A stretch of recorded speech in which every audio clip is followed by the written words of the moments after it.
For those of you guys just joining us, so sorry.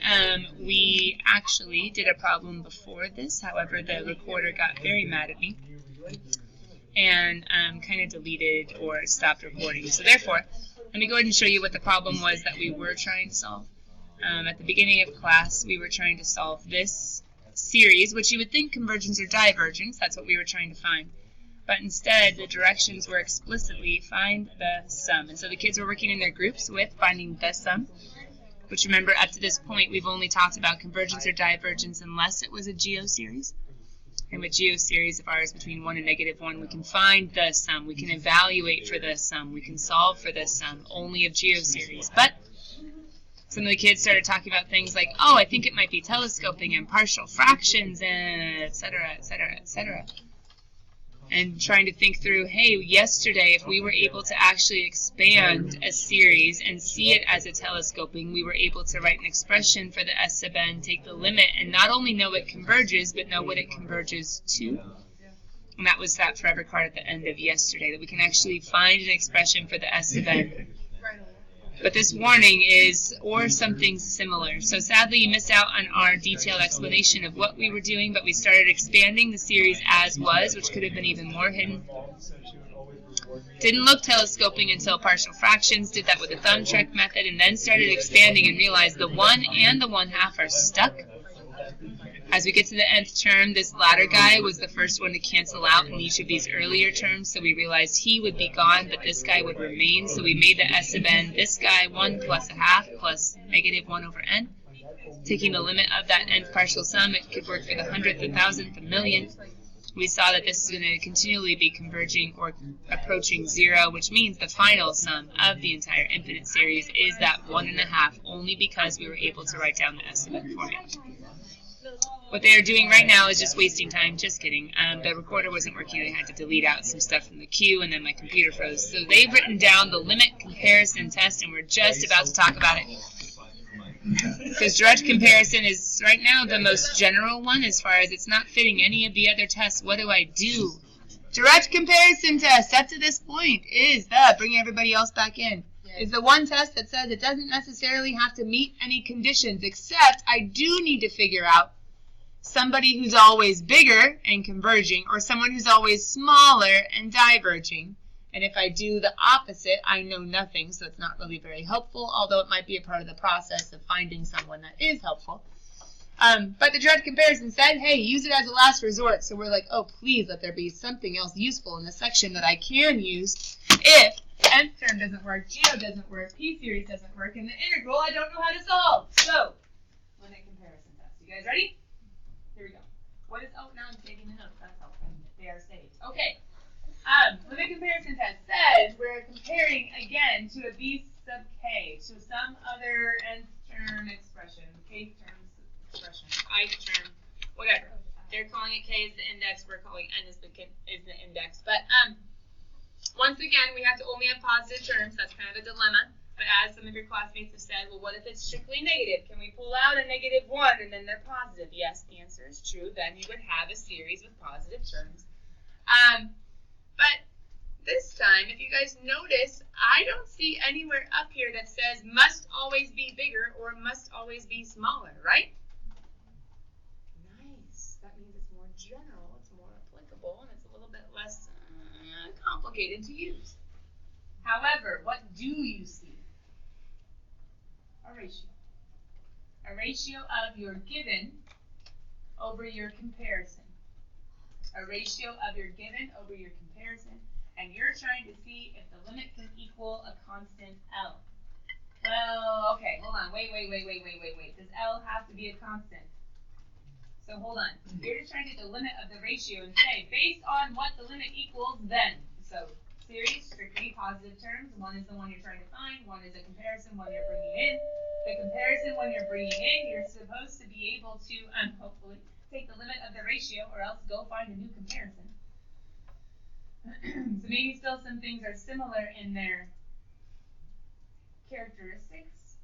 Maybe they're both polynomials, they're both logarithmic, they're both exponential, they're both radical functions. Maybe one's just simpler than the other. But which of these looks like the most helpful, the most useful, the most ideal situation? Why A, Larissa?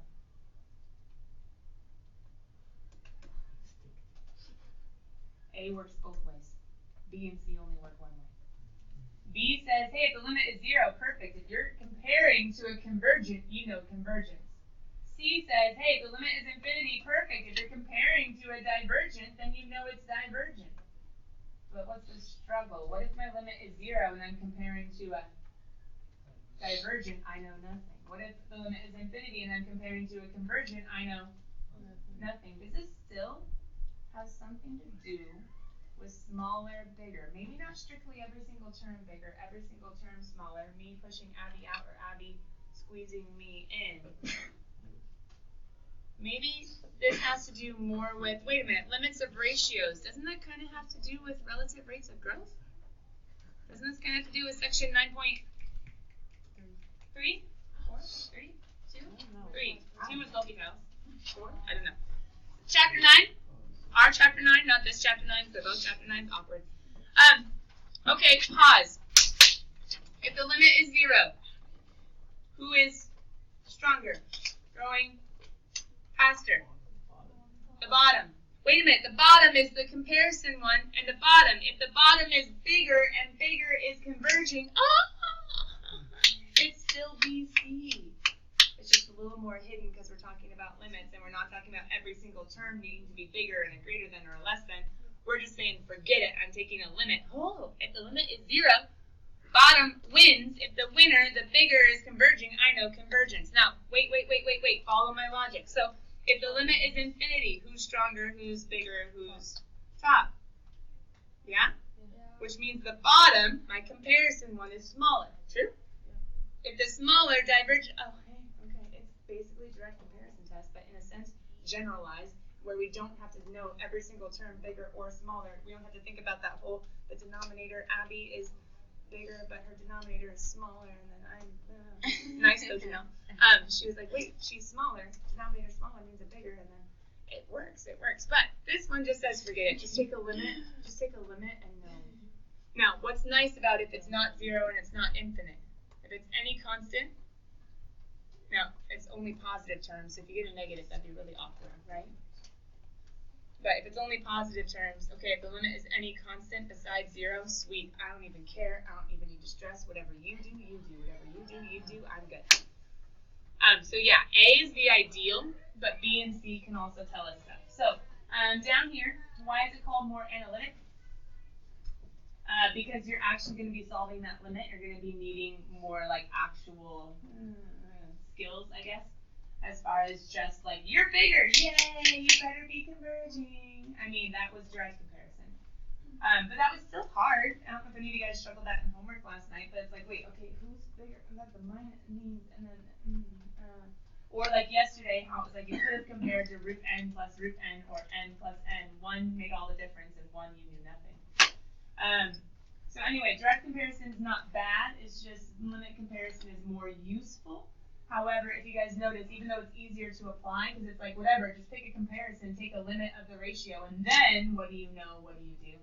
With the conclusion, it still requires some skill, because the whole point is, wait a minute, you need to be able to take the limit of the two in hopefully a somewhat efficient manner. Did you guys get down the whole, like, hey, logs? Okay. Why logs? Well, did you do logs yet? No. Okay. Let's do a direct comparison. What's always big? Don't do a direct comparison. Do a limit comparison. Limit comparison. Can you guys tell me the overall degree of the function? Negative? No, not negative. Hopefully positive. It doesn't make sense what I'm talking about. What would be the good end behavior model? That's something that we talked about this year.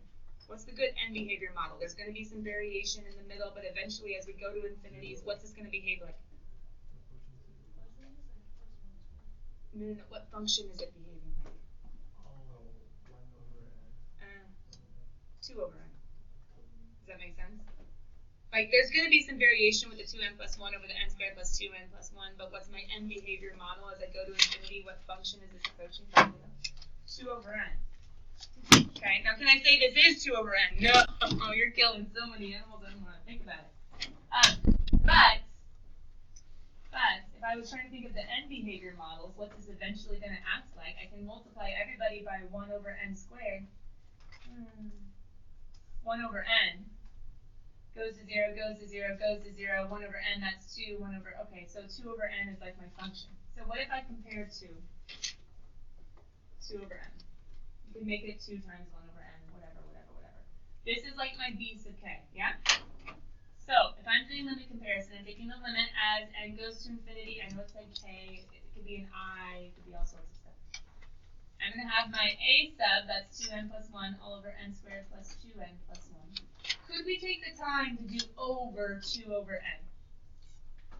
Yes, but if we're always dividing by, can I just multiply by the reciprocal? Is that okay?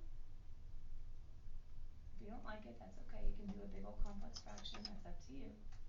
But we have our a over b, and dividing by a fraction is multiplying by the reciprocal. Are we okay? Okay, cool. What's the limit going to be?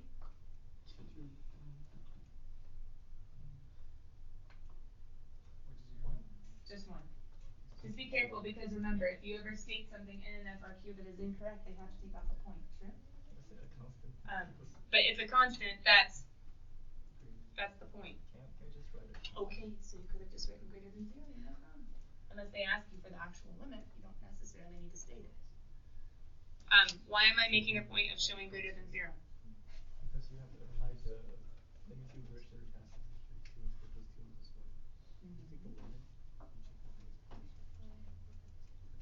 Why am I not even taking time to worry about the 1? Is it the ideal case, or is it the only certain things work cases? Ideal case. As long as it's greater than 0, I'm good. If it's equal to 0, only converging. If it's infinity, only diverging, but it's greater than 0. So I can say by the limit comparison test.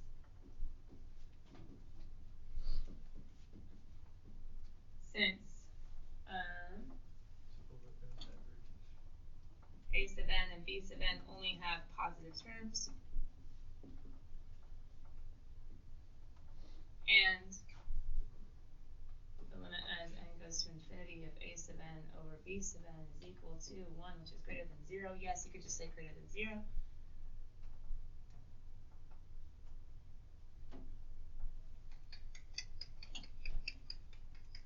I'm just going to write and again. And I can't say convergent or divergent until I talk about him, right? So what does he do? Diverges by p series, because now we can say it out loud because no one's taking the test. P is equal to 1, which is not greater than 1. My series diverges as well. Why? Because limit comparison said as long as the limit is something greater than 0, if one converges, the other converges. If one diverges, the other diverges. I know 2 over n diverges by p series. It's also called a simple harmonic. 1 over n always diverges by the simple harmonic series by definition, kind of. But p series works also. Then my original one diverges as well. What's nice, you don't have to know who's bigger or smaller all the time. All you have to know is the limit when you put the two together. Do you guys see how I was strategic in that I wanted the degrees tied to make a quick limit answer? So I have my top and bottom side. Sweet. It's the ratio of the leading coefficients, which is not 0. Awesome. Done. Number 2.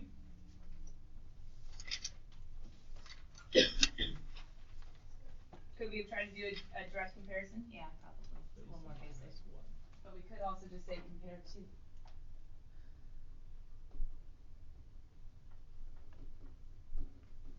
What are we going to compare to? Right? I know that the ratio, right? I know that the degree of the top and the bottom are going to be tied. The limit is going to be a constant, which is greater than 0. So I'm like, why don't I just do it now? So the sum of 1 over 2 to the n from 1 to infinity, if we were to not be lazy, is convergent by what?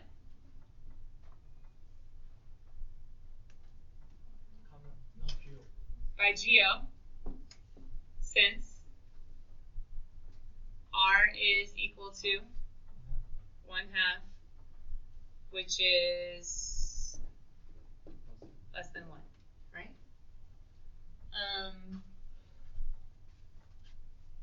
Should have been right, but that's okay.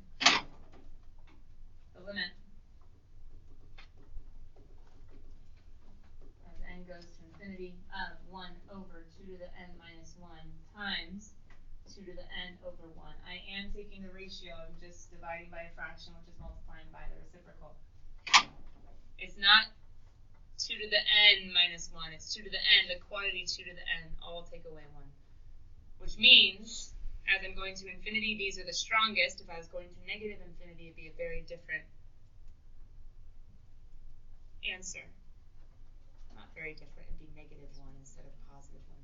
But either way, I don't want you guys to forget all your limit skills. But the ratio of leading coefficient, the stronger ones going to positive infinity are the exponentials. So I do the ratio of my leading coefficients being just 1, and 1 is greater than 0, right?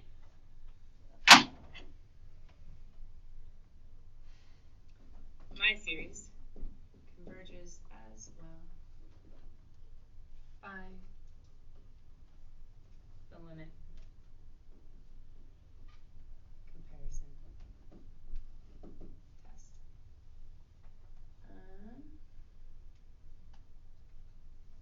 I don't like my grammar up here. Comparing to, to make it a little more proper, I think I would want the convergence to not be in parentheses. I think I would put this. So, yeah, the convergent series. I think I would put that. Comparing to the convergent series, sigma of 1 over 2 to the n. Anyway, that's just trying to be proper and not awkward. Right? In my proving. There we go.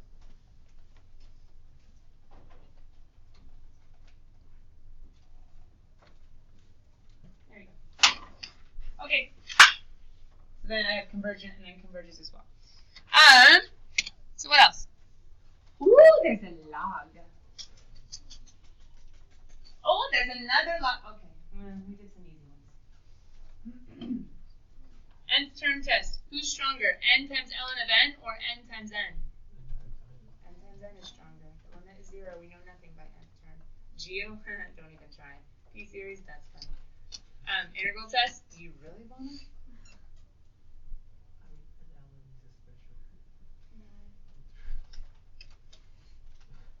But that's just, what about the rest?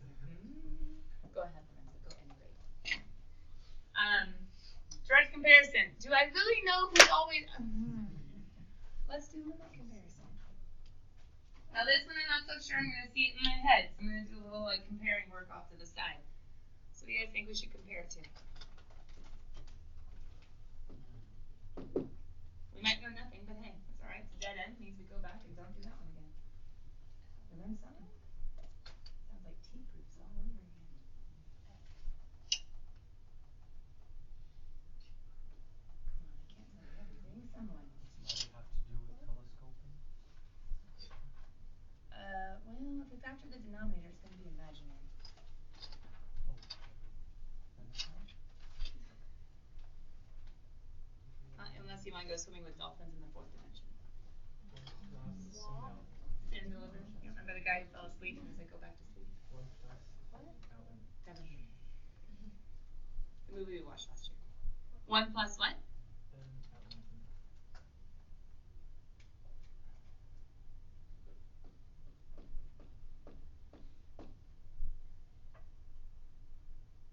I mean, that diverges by nth term, I guess. We could say that. I think Lorenzo's trying to somehow compare this to something. The problem is if I get this in, this will be in the denominator. Those two will tie. That will be left. My limit will be 0, and I will have a divergent. 0. I need BC. I need bigger to converge. This is divergent by nth term because the limit is infinity.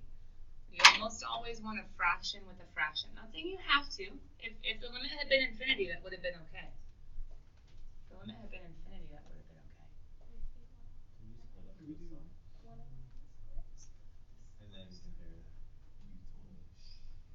problem is you're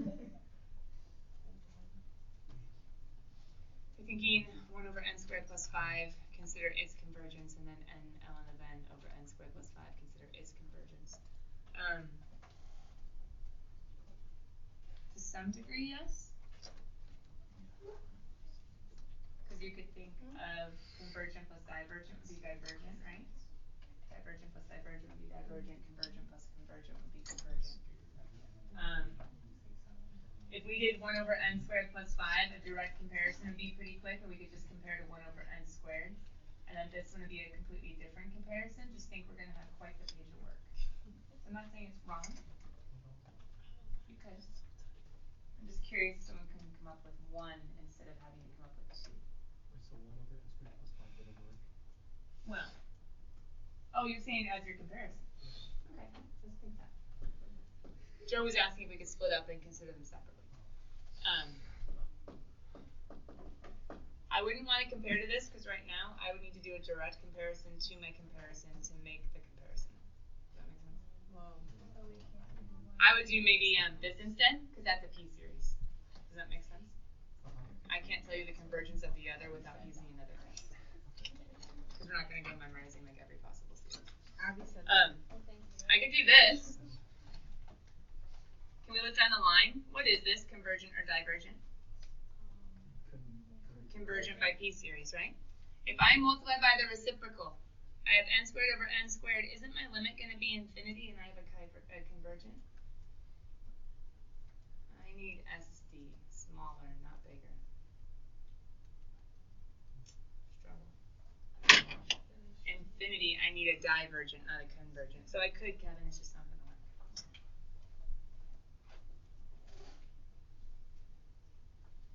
What if we were to use Lorenzo's? And I'm going to be a little bit, just because I see time. What if I did that? I'm being a little bit sneaky. I'm using Lorenzo's idea. And not using a fraction. There are other ways to do this. But here's one. I'm using the idea of, man, it kind of feels like it's supposed to be divergent, but I'm not exactly sure. So why not just compare to a divergent? But why not compare to a divergent where, why did I do that?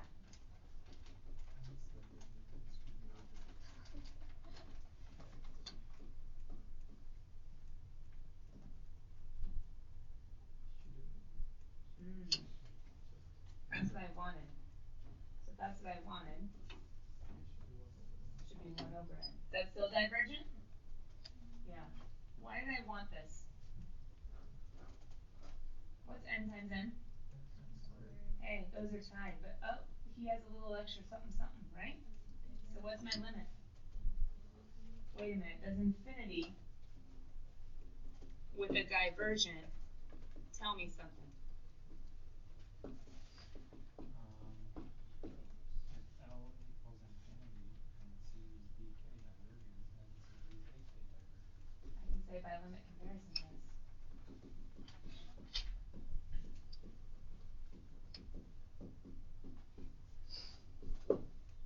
If I'm comparing to a divergent and I get a limit to be infinity, I'm okay.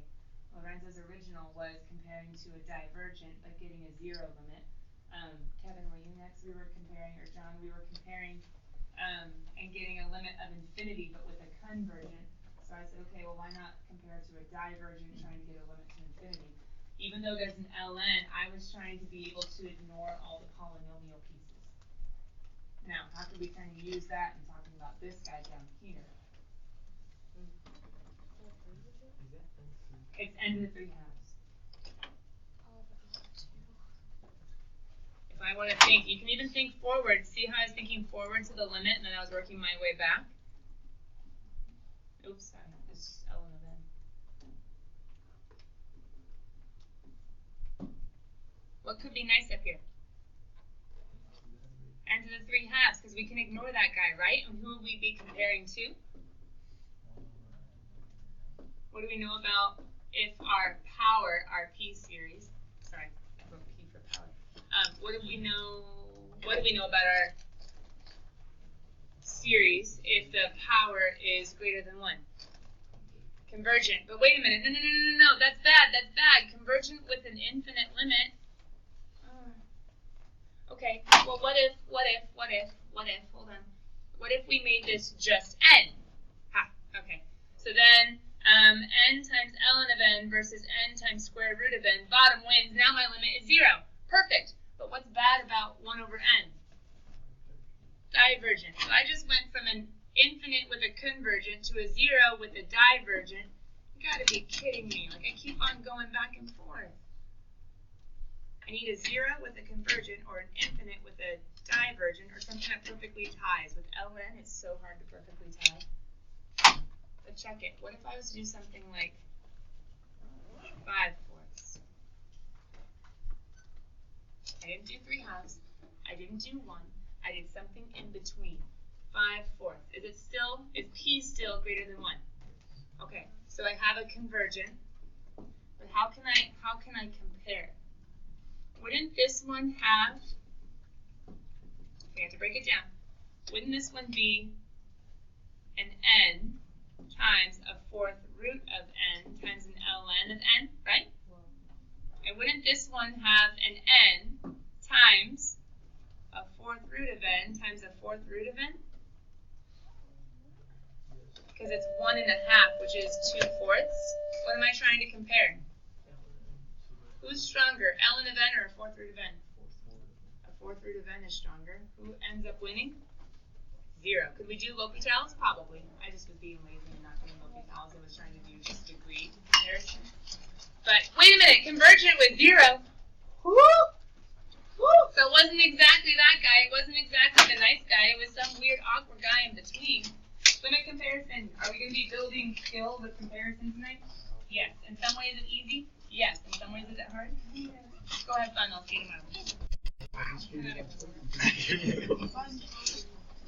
But you gotta get those tests down, or else you don't know what you're looking for. And then blind man in the dark room with no, I don't even know. Some sort of movie, I forget what. No way. Oh, Stand and Deliver. I was quoting it a lot today. Bye, guys. Those of you still watching the video, you probably have a little bit of extra time. I'm going to make this a little bit more spaced out so you can see what really happened. Our final comparison that we made was, you couldn't see me looking at it, but in essence these, these guys' degrees are tied. Those guys' degrees are tied. I'm just simplifying. I get an ln of n over a 4th root of n. A simple L'Hopital's will show you the limit is 0. And if I'm comparing to a convergent, you can go look at your test. But if I'm comparing to a convergent and the limit is 0, my day is made.